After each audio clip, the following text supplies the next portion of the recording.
मैंने हमेशा सोचा था कि एक ट्रक ड्राइवर की जिंदगी रोमांच से भरी होती है।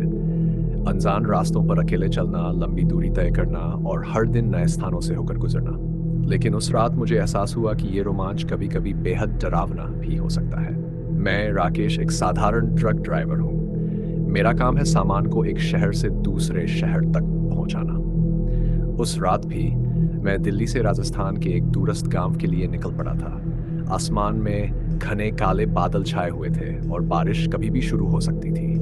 मैंने सोचा कि अगर बारिश तेज हो गई तो रास्ता और मुश्किल हो जाएगा, इसलिए मैंने ट्रक की रफ्तार बढ़ा दी। रात धीरे धीरे गहराती जा रही थी। चारों तरफ अंधेरा था और सड़कों पर सन्नाटा पसरा हुआ था।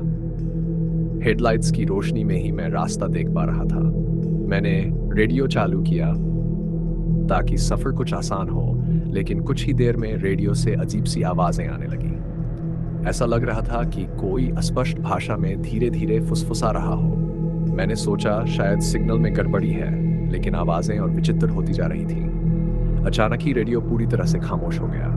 मेरे शरीर में एक सिहरन दौड़ गई। मैंने उसे बंद कर दिया, लेकिन मन में एक अजीब सा डर बैठने लगा। कुछ घंटे गुजरने के बाद मुझे अचानक सामने सड़क पर एक आदमी खड़ा दिखाई दिया। मैंने तुरंत ब्रेक लगाए। वो आदमी सफेद कुर्ता और धोती पहने हुए था। उसके चेहरे पर गहरी थकान और बेचैनी झलक रही थी। उसने बिना कुछ कहे मुझे देखा और मेरी रीढ़ में एक ठंडक उतर आई। मैंने खिड़की नीचे करके उससे पूछा, भाई साहब, यहाँ इस वक्त क्या कर रहे हो? इतनी रात में कोई भी नहीं होता इस इलाके में। वो आदमी बिना किसी हिचकिचाहट के बोला, मुझे गांव तक छोड़ दोगे? मेरा घर पास में ही है। उसकी बात अजीब लगी क्योंकि मुझे मालूम था कि इस इलाके में कोई गांव नहीं था। फिर भी उसकी हालत देखकर मैंने उसे ट्रक में बैठने का इशारा किया। वह चुपचाप आकर बगल में बैठ गया।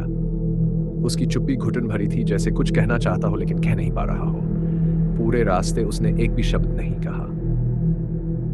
मैं कोशिश करता रहा कि कुछ बात करूं ताकि माहौल सामान्य लगे, लेकिन उसकी खामोशी अजीब थी। जैसे जैसे मैं आगे बढ़ता गया, मेरा रास्ता भी बदलता गया।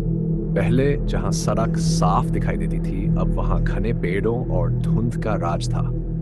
हवा में एक अजीब सी ठंडक फैल गई थी और मेरे ट्रक की हेडलाइट्स मुश्किल से रास्ता दिखा पा रही थी। मैंने उस आदमी से फिर पूछा, भाई, ये गांव कितनी दूर है? वह एक अजीब सी मुस्कान के साथ बोला, बस थोड़ा और आगे। उसकी मुस्कान ने मुझे अंदर तक हिला दिया। उसमें कुछ अस्वाभाविक था, मानो वह मेरी अनिश्चितता का मजाक उड़ा रहा हो। दिल की धड़कनें तेज हो गई थी और मुझे लगने लगा था कि कुछ तो गड़बड़ है। लेकिन अब जब मैं यहाँ तक आ ही चुका था तो लौटने का कोई रास्ता नहीं था। कुछ देर बाद मुझे एक पुरानी टूटी फूटी हवेली दिखाई दी। उसकी दीवारें जैसे सदी पुरानी हो और वह अपने भीतर कई रहस्य छिपाए हुए हो। वह आदमी अचानक बोल उठा, यह मेरा घर है। मैंने ट्रक रोका। मेरी हिम्मत नहीं हो रही थी कि मैं उससे और कोई सवाल पूछूं। वह धीरे धीरे ट्रक से उतरा और हवेली की ओर बढ़ा।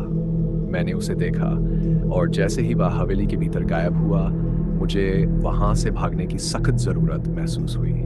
लेकिन जैसे ही मैंने ट्रक को घुमाने की कोशिश की, ट्रक का अगला पहिया अचानक पंचर हो गया।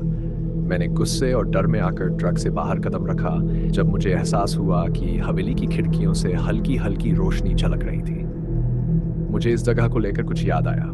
कई साल पहले इस हवेली में एक परिवार रहता था, लेकिन एक भयंकर दुर्घटना में सब मारे गए थे।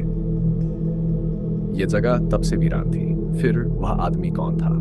मेरे भीतर का डर हकीकत में बदल रहा था। मैंने जैसे ही ट्रक की ओर वापसी का कदम उठाया, मैंने किसी की ठंडी सांसों की आवाज सुनी। पलटे ही देखा, वह आदमी वहीं खड़ा था, ठीक मेरे पीछे। उसकी आंखें अब अजीब रूप से चमक रही थी, मानो उनमें कोई इंसानी जीवन न बचा हो। उसने मेरी ओर धीरे धीरे कदम बढ़ाए। तुम मुझसे भाग नहीं सकते, उसने धीमे और ठंडे स्वर में कहा। मेरा शरीर जैसे जम गया था।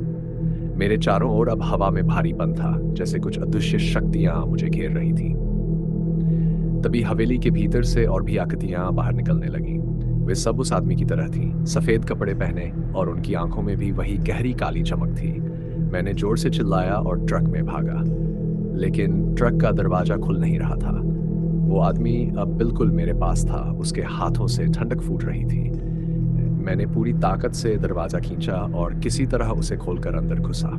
ट्रक को स्टार्ट किया, लेकिन पंचर टायर के कारण ट्रक हिला नहीं। तुम बच नहीं सकते, उसकी आवाज चारों ओर गूंज रही थी। अचानक एक जोरदार धक्का लगा और ट्रक का अगला हिस्सा हवा में उठा। मैंने होश खो दिए।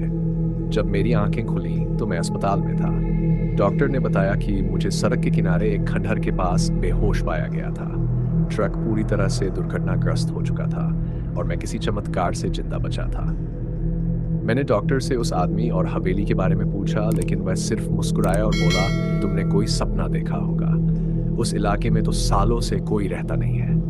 लेकिन मैं जानता था कि वह सपना नहीं था। वह आदमी, वह हवेली और वो सारी आत्माएं सच थी। अब भी जब मैं रात के अंधेरे में ट्रक चलाता हूँ, मुझे लगता है कि वह आदमी कहीं ना कहीं अंधेरे में मेरा इंतजार कर रहा है।